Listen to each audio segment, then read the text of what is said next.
yang menonton ini dan terklarifikasi. Jadi ini ukurannya gede banget. Ini dimasukin di oven atau di microwave dan ini enak gitu.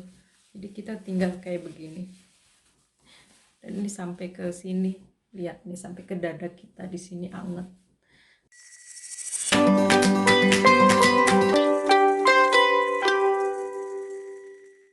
Itu terus kita beralih ke setelah si bayi ini meluncur berhasil melihat dunia, gemerlapnya indahnya dunia. Itu ya di sini juga di sini selalu diupayakan itu kita harus si ibu ini menyusui ya, walaupun kemudian ya minimal yang apa namanya ASI eksklusif itu ya sampai 6 bulan itu juga di sini begitu. Walaupun kan di sini juga ada banyak wanita-wanita karir ya Cin. Ya itu lagi-lagi pilihan ya, biasanya waktu kita daftar ke rumah sakit itu mau melahirkan juga ditanya juga nanti bayinya mau disusui nggak gitu ya, kan ada juga wanita yang punya prinsip aku tidak mau menyusui gitu ya, dan itu pilihan.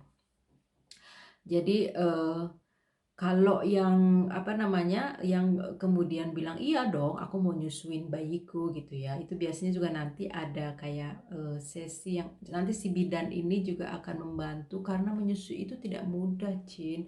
Apalagi kalau yang anak bayi pertama itu ya. Kadang-kadang posisinya tidak betul, jadi ASInya tidak lancar keluar. Juga kalau misalnya ibunya lagi stres, si ibu ini lagi stres, tekanan batin, emosinya naik turun gitu-gitu juga mempengaruhi ASI. Jadi biasanya nanti waktu masih di rumah sakit itu si bidan ini juga akan membantu kita untuk bagaimana misalnya posisi yang enak, si bayi enak, kitanya juga enak, si ibu menyusui. Juga ternyata ada juga, jadi kalau di Indonesia itu kan makan katuk gitu ya atau apalah itu, kalau aku pernah ada teman yang di Medan itu apa dia bilang mengkonsumsi apa gitu ya supaya air susunya lancar. Jadi kalau di Jerman itu biar susu lancar itu nggak ada tips dan trik khusus. Kita hanya disuruh sering-sering minum ya, banyakin minum air. Dan selain banyak minum juga harus sering menyusui. Karena itu semakin sering susu itu disedot, dipompa, dikeluarkan, itu nanti si pabrik susu ini itu nanti entah saraf atau apalah itu ya, aku agak menjelaskannya secara medis ini agak susah. Jadi ini aku menjelaskannya secara emak-emak aja ya. Jadi bidannya bilang itu semakin sering susu itu jadi dia uh, apa namanya berusaha untuk terus memproduksi. Jadi kalau semakin sering disuruh berproduksi, dia akan semakin rajin ya, semakin dia begitu. Jadi kayak ada kan sebenarnya kan kayak kantong gitu ya produksi ASI ini. Jadi kalau dia kosong, si produksi ASI itu cepet kosong gitu, dia akan cepet apa namanya cepat untuk memenuhi lagi, bikin penuh si kantong ini. Nah itu dari awal, jadi harus dari awal begitu. Jadi makanya ya walaupun pokoknya di hari pertama bayi itu brojol keluar itu biasanya kan susu air ASI itu belum keluar ya Cin. Jadi itu untuk merangsang si susu di dalam kantong itu juga untuk mulai berproduksi, dan itu juga untuk melatih si bayi ini untuk gimana dia apa namanya untuk ngemut-ngemut gitu ya, untuk belajar. Dan itu untuk sebenarnya ketika makanya kalau bayi lahir, begitu lahir itu baik dia normal maupun sesar, ini pengalaman aku ya, itu dia langsung ditempel ke dada kita, si bayi ini ke dada si ibu untuk mencari-cari gimana ASI. Dan dia pasti akan secara naluriah, secara alamiah si bayi ini akan mencari puting susu ya, dan pasti akan nemu gitu, dan dia akan mulai ngemut-ngemut gitu ya. Itu sebenarnya untuk satu merangsang si air susu itu sendiri untuk berproduksi, dan juga sebagai pijat. Jadi oh ya ini penting juga ya, jadi harus sering dipijat juga kan, harus di apa namanya, jadi ada juga massage untuk bikin si ASI ini lancar. Jadi selain massage, terus juga katanya juga ini apa dikompres sama air hangat ya. Oh iya aku jadi ingat kalau di Jerman ini atau kayaknya di Eropa, tapi aku lupa di mana rohnya. Jadi ada kayak bantal yang dibikin dari biji-bijian, biasanya biji biji anggur. Jadi ada bantal dari biji anggur yang itu bisa dipanasin di microwave, di microwele, atau taruh di oven sebentar 1 menit gitu biasanya ya itu, dan itu anget ya, itu bisa ditempel dan itu sebenarnya si bantal, kita nyebutnya apa ini di sini, Kernekisen itu bantal dari biji, atau warmekisen kalau nggak salah ya. Jadi bantal yang anget itu sebenarnya berguna tidak hanya untuk ya tadi itu, tidak hanya untuk ASI. Pokoknya kalau kita lagi pegel-pegel, keseleo atau apalah gitu ya. Oh iya, aku jadi ingat kemarin aku sempet di sini leherku sakit kejepit. Aku mengalami juga itu yang namanya salah bantal, tidak bisa nengok ke kanan selama 2 hari ya. Dan itu aku pakai itu. Sebentar aku lihat dulu, semoga cepat ketemu ya yang si bantal hangat punyaku ya. Nah ini aku ketemu si bantal hangatku. Ini ada ukurannya gede banget, ini sebenarnya punya ibu mertua, jadi dipinjemin ibu mertuaku yang baik. Jadi aku tidak nggosipin ibu mertuaku ya waktu aku di video lain cerita soal kembang mama, apa namanya itu, yang tanaman si kaktus itu, kursi mama mertua. Itu bukan soal ibu mertuaku ya, Cin. Semoga dia menonton ini dan terklarifikasi. Jadi ini ukurannya gede banget. Ini dimasukin di oven atau di microwave dan ini enak gitu. Jadi kita tinggal kayak begini.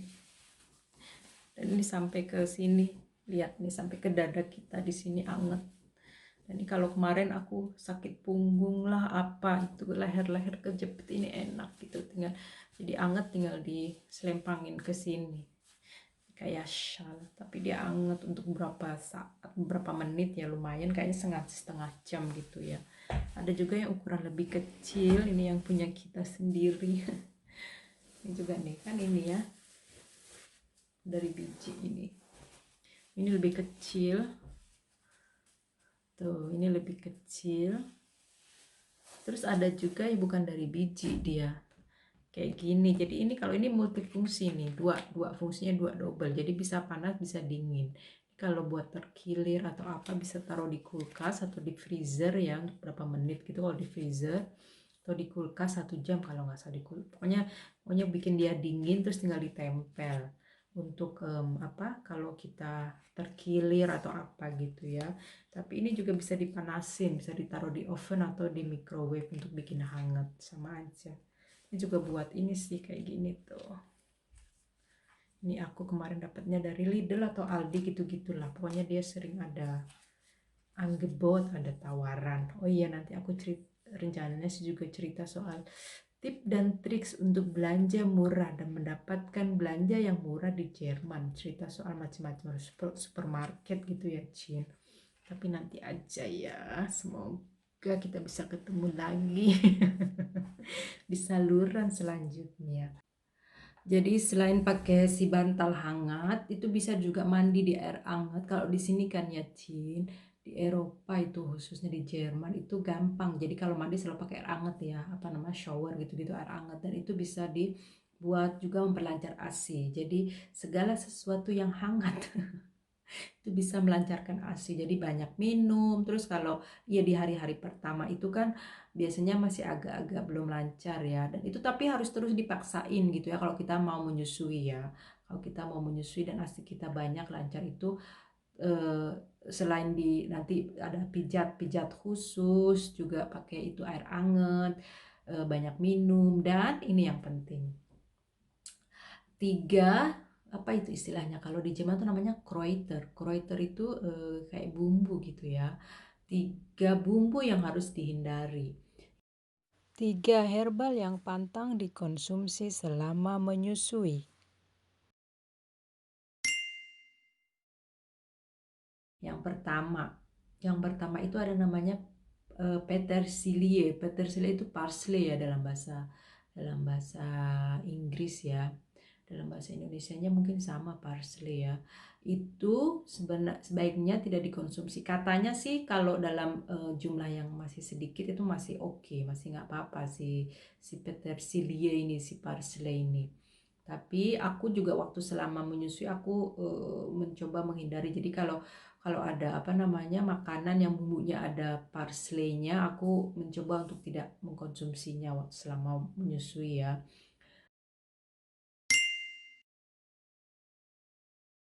Terus yang kedua itu adalah si mint, peppermint atau mentol ya. Itu juga kan di sini juga ada banyak jadi teh itu ya. Jadi teh peppermint, teh mint itu banyak banget. Dan aku juga selama menyusui aku tidak minum teh mint, tidak minum teh mentol itu. Aku tidak mengkonsumsi itu. Dan itu info ini valid ya. Valid ya guys. Valid ya Cin si peppermint ini. Nah, ini yang terakhir.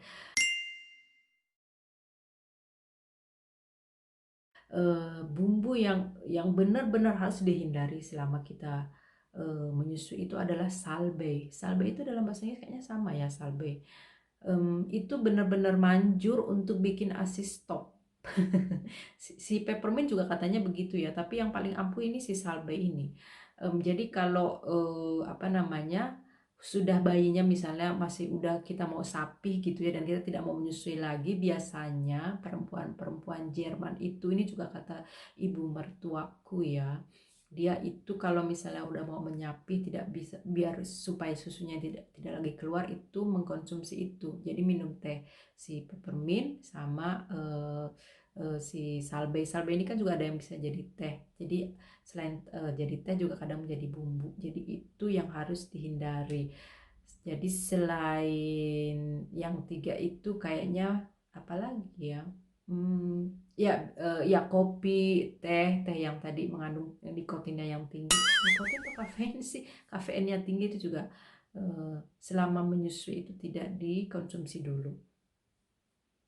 Jadi itu tips-tips tentang apa yang harus dihindari dulu ya Cin, jangan ditemui dulu. Jangan dimakan dulu selama kita hamil, terutama hamil muda dan selama kita menyusui. Oh ya, tadi aku bilang jadi aku nanti mau kumpulin semua video yang berkaitan sama kehamilan dan kelahiran di satu playlist. Jadi silahkan bagi yang mau melihat-lihat itu tinggal klik playlistku yang cerita soal kehamilan dan kelahiran ya. Oke, ciao ciao.